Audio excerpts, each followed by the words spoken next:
guys, welcome back to my channel. In this video, I'm going to be talking to you about weeks 29 and 30 of my pregnancy. If you're new to my channel, my name is Kayla. I have two kids, a 5-year-old and a 2.5-year-old, and this is going to be my third baby, but this is actually my fourth pregnancy. My first one ended in a miscarriage. Also, if you're new to my channel, you may want to go watch my last pregnancy update that I put out, which I will put in the description below.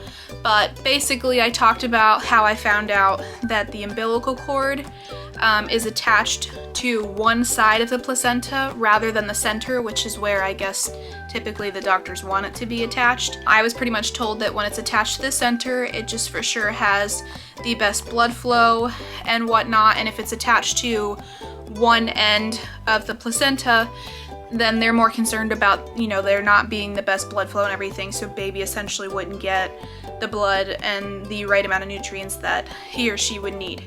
I am out of breath.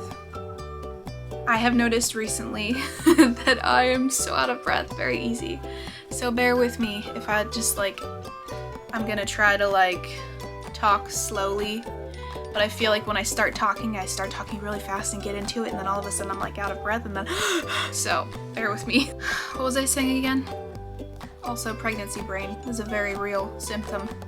I know I was talking about the umbilical cord, but basically at my 20-week ultrasound, that's when they noticed where the umbilical cord was attached.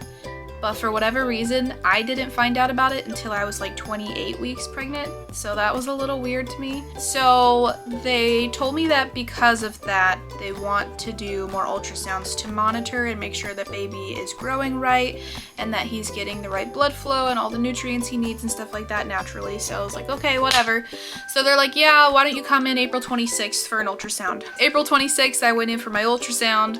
It was actually kind of nice. It was kind of like a birthday present to be able to see baby and stuff like that. So we went in and she was measuring him. I actually have the notes on my phone. I wrote down everything because I know I have to write it down right after my appointment, otherwise I forget. I forget everything that they tell me about. But basically, to sum it up, he's doing really well, and despite the fact that the umbilical cord is not attached to the center of the placenta, he is definitely getting the nutrients that he needs because he is measuring a little bit bigger, I think, than what they consider average. At that point, I was 29 weeks, and I think that the baby's supposed to weigh about 3 pounds around that time. He was measuring 3 pounds 10 ounces. So she was just like, oh yeah, he's definitely growing nice. He's got a nice belly and whatnot.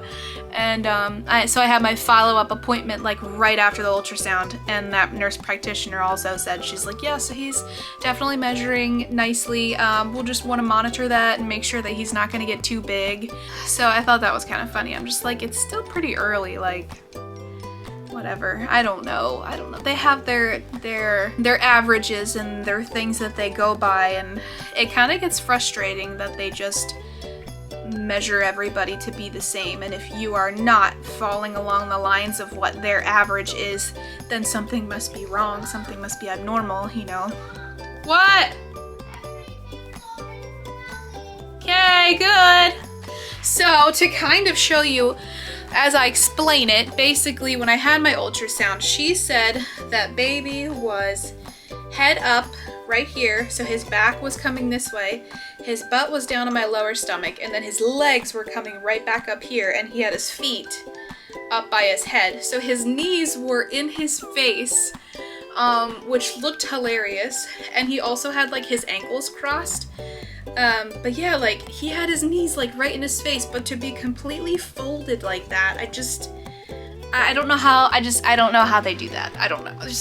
I can't imagine being folded in half. Obviously, I know they're more flexible and they're smaller, but it was really funny. I don't remember ever seeing any of my other babies in that type of a position on the ultrasound. Maybe I'm just not remembering correctly, but I thought it was pretty funny. So yeah, he was in that position the entire time. So the ultrasound technician also said that when she was trying to locate the placenta to be able to see the umbilical cord and where it was attached, she couldn't actually see exactly where it was attached because the placenta was behind baby's head. And with his hands and everything just all in that area, she really couldn't get a good view. But she was able to check the blood flow around that area with the placenta and confirm that like everything looked good.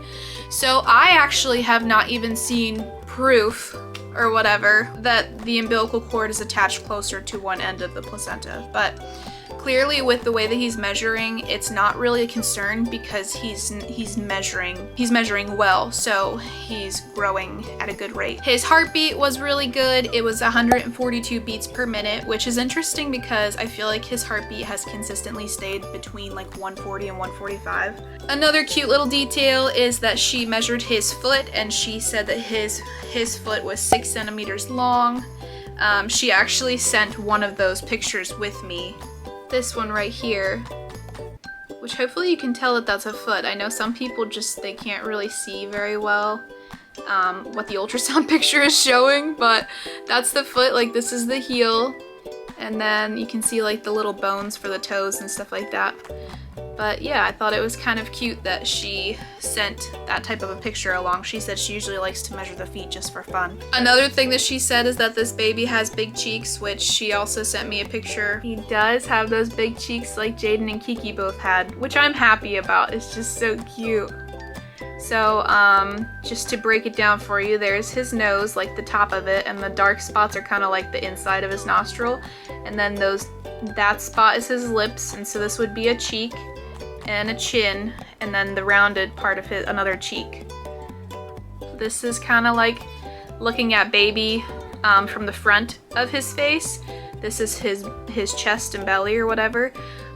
So the two dark spots are his eye sockets. Here's his forehead, nose. The dark spots are his lips, and then the big cheeks, and then the chin down here. So yeah, everything with him looked great. Right after I had that ultrasound, I went to a different room where I was supposed to meet with the nurse practitioner. So I had my blood pressure checked, which was good as usual. And when the nurse practitioner came in, she also went over the ultrasound results with me and basically said like, yeah, baby, he's measuring well. He's definitely measuring a little bit on the bigger side, so she wants to monitor that. She said she wants me to have one more ultrasound before he's born, just to confirm and make sure that everything still looks good. Okay, so the kids have actually moved upstairs. They're playing right over there, so if you hear little voices, that's who it is. But as I think I was saying, because I keep forgetting, they want me to have one more ultrasound just to make sure. I guess she said that baby's not getting too big. I'm assuming that if they think that he's getting too big, they're gonna want to induce me. But I don't know, like I said, I'm getting really tired of them saying, oh, I don't know. I'm so tired of being thrown in the same boat as everybody else, as their averages. It's like, if you don't fall into that boat, then something's wrong.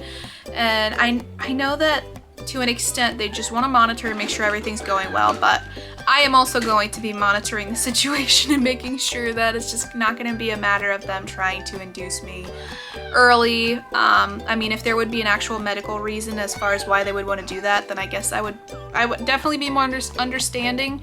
But if they want to just induce me because they just want to induce me, like, yeah, no, that's not happening. So yeah, that was pretty much it. Aside from that, she did tell me that I did pass my glucose test. I had a result of 108, and I think that their deadline is 130. If you're over 130, you fail it. So I passed that with flying colors, which I knew I would. And it's just kind of a bummer looking back to think about how I knew why I passed the first 1 hour glucose test I ever had, and it's frustrating to think that I ended up doing the 2 hour. Like, I just knew this entire time that I did not have gestational diabetes. But it is what it is. Thankfully that's done. I am not doing any more of those tests. So yeah, I think that pretty much sums it up. I don't think that there was anything else that they went over. At this point, I'm gonna be going in to have my appointments every 2 weeks now, so that's fun. I mean, it is good to know baby is growing well and to get those checkups to make sure everything's fine. But before I end this video, I will go ahead and show you what my belly looks like now. I'm definitely feeling on the big side. I'm slowing down. I finally bought a belly band that's supposed to come in the mail in a couple days. I don't know why I put it off for so long, but I am definitely feeling my stomach just be really uncomfortable by the end of the day. And so I'm really hoping that with the pregnancy band that will help support my back and everything. So that I just don't feel that uncomfortable by the end of the day. Yeah, I don't know. I've been really good appetite-wise. I guess I feel like I'm eating less. I don't have much of an appetite. I'm assuming it's because I can't fit as much in my stomach as I used to, considering I'm running out of room. But I don't think anything else has really changed. Anyways, I'll show you my bump.